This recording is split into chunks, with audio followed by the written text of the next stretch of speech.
how to edit iMessage on iPhone. Hello everyone, I am Vishaka and welcome to our channel. Now let's get right into the tutorial.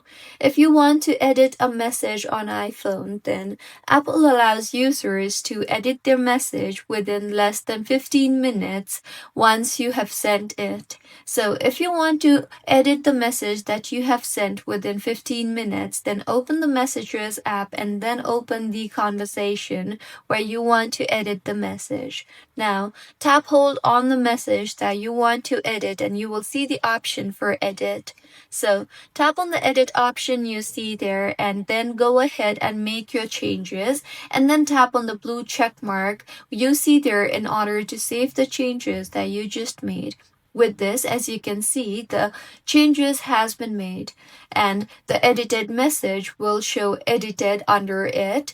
The receiver can tap on the edited option to view the edit history. So this is how you can edit iMessage on iPhone. If you find this tutorial helpful, please like the video and do comment if you have any queries. Also, do subscribe to our channel for more helpful tutorials like this. See you on the next one.